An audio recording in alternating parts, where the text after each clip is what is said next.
Dahil sa sigalot na gustong magbakbakan sina Lakad Man Ferdinand de la Merced at Tumukha Man ang bad boy ng Cebu, John Nariel Casimero, agad dumantad at narito ang kanyang payag at video courtesy po tayo mga kwento kay Cuadro Alas, it's my boy.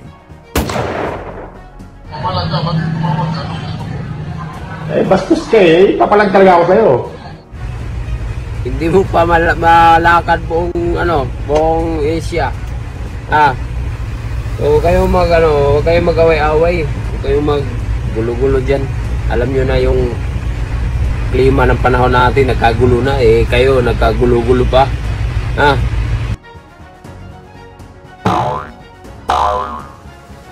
Oy Ferdinand, may panahon ka pa pwede umatras. Sinahamon mo si bad boy, nako, wag mo nga munin yun, baka makumatos ka pa nun. Hindi mo pa malakad buong buong Asia. So kayo huwag kayo mag-away-away, huwag kayo maggulo-gulo dyan. Alam nyo na yung klima ng panahon natin, nagkagulo na, kayo nagkagulo-gulo pa. Kung gusto nyo mag-away, punta kayo dito sa planeta ko. Kahit magdamag kayo, magsuntukan dito, walang problema. At huwag mo hinahamon si bad boy na pag matamaan ka dun, delikado pa, makumatos ka dun. Paalala lang, hindi mo malakad buong Asia dito sa Pilipinas kung pag malaban ka ka bad boy, nako. Pero alam ko marami ka resistensya, kaya may possibility talaga na mananalo ka ka bad boy. So good luck sa inyo lahat. Bad boy. Bro. Pare, mag-iingat ka dyan. Nilalakad buong kalwawakan yan. Baka masingitan pa tayo dyan. So, ingat. Okay, God bless. Ingat kayo lahat. Gang, Cuadro Alas. Saka lang. Samantala, lumipad na ang Team Casimero sa Maynila para harapin ang reklamo sa Games and Amusement Sport na game fixing.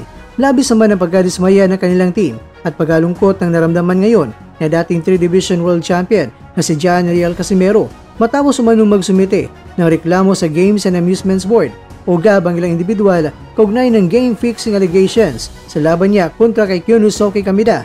At ayon sa ulat, tinawag ng GAB chairman na si Attorney Francisco Rivera ang magkapatid na sina John Nariel at Jason Casimero upang personal na umarap sa investigasyon.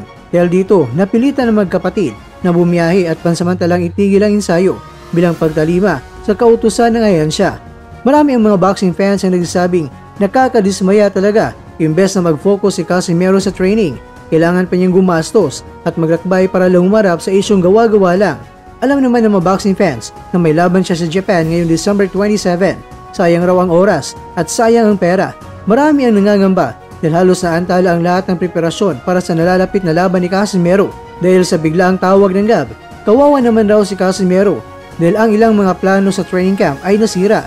Imbes na nasa gym si Casimero, ay nako, lumipad na sa Maynila para harapin ng GAB. Gumastos, naantala at nadismaya ang epekto ng issue sa Team Casimero. Ayon sa mga malapit sa kampo ni Casimero, gumastos pa ang magkapatid ng pamasahe, paghanda ng mga dokumento at mga kinakailangang requirements para umarap sa investigasyon.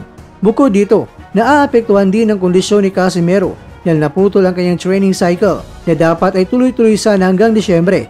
Alam niyo naman ang paghahanda ni John Nariel kapag may laban. Focus yan, walang gimmick. Pero ngayon, nadisturbo talaga ayon sa isa sa mga miyembro ng kanilang team. Ang naturang issue ng game fixing mga kwento ay nagsimula matapos lumabas ang chismis online na umano'y ibinenta ni Casimero ang laban kontra yan kay Kyunusoke Kamida noong nakarang Oktubre. Ngunit ayon mismo kay Casimero at ang kanyang kampo, walang katotohanan ng mga paratang at malinaw na ito ay gawa-gawa lamang ng mga taong gustong sirain ang kanyang pangalan. Sa kabila ng bigat ng sitwasyon, tiniyak ng kampo ni Casimero na itutuloy pa rin nila ang laban sa Japan. Anila, hindi dapat maging hadlang ang akusasyon sa paggamit ni Casimero ng panibagong pagkakataon para makabalik sa pandaigdigang entablado. Ang mga ganitong issue ay nakakaepekto hindi lamang sa pisikal na aspeto ng isang atleta, kundi pati na rin sa mental focus. Habang yung ibang boksingero kalmado at nag-iinsayo, si Casimero ay kailangan pang humarap sa mga dokumento at tanong ng paulit-ulit. Sinong araw ang hindi maaabala nito? Maraming fans din naman ang nagpahayag ng simpatya sa social media na sinabing tila kawawa itong si Casimero dahil sa paratang na walang matibay na ebidensya.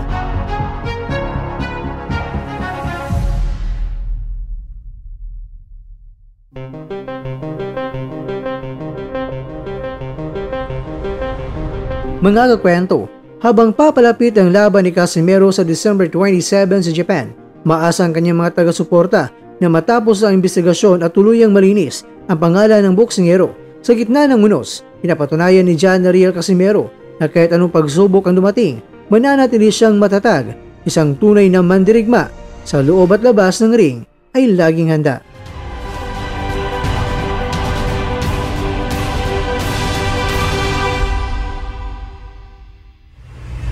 Hindi mo pa malakad buong Asia.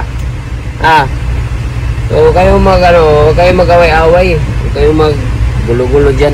Alam niyo na yung klima ng panahon natin, nagkagulo na kayo nagkagulo-gulo pa. Kung gusto niyo mag-away, punta kayo dito sa planeta ko. Kahit magdamag kayo, magsuntukan dito, walang problema. At huwag mo inahamon si bad boy na pag matamaan ka dun, delikado pa, makumatos ka dun.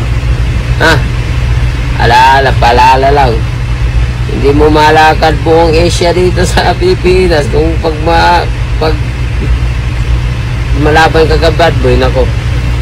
Pero alam ko marami ka resistensya, kaya may possibility talaga na mananalo ka bad boy. So good luck sa inyo lahat. Bad boy, bro, pare, mag-iingat ka dyan. Nilalakad buong kalawakan yan. Baka masingitan pa tayo dyan. So, ingat. Okay, God bless. Ingat kayo lahat. Geng, 4 alas. At dyan, nagtatapos ang ating kwento.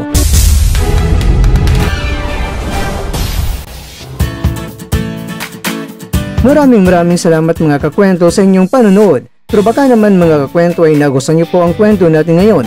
Baka pwede niyo po akong mabigyan dyan ng like, subscribe at pa-click na rin sa bell button.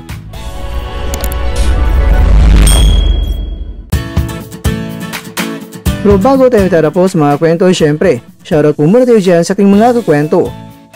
Kay kakwentong Edgardo Fulgencio, kay kakwentong Ronald Tan, kay kakwentong Gerald Caringal. At ikaw kwentong nanonood ngayon, shoutout sa iyo dyan. Bueno, hanggang dito na po muna ang ating kwentuhan. At abangan nyo na po ating susunod na video. At dito lang po yan sa isang channel na kung saan maaring ito'y mga kwentong di pa na kwento sa inyo.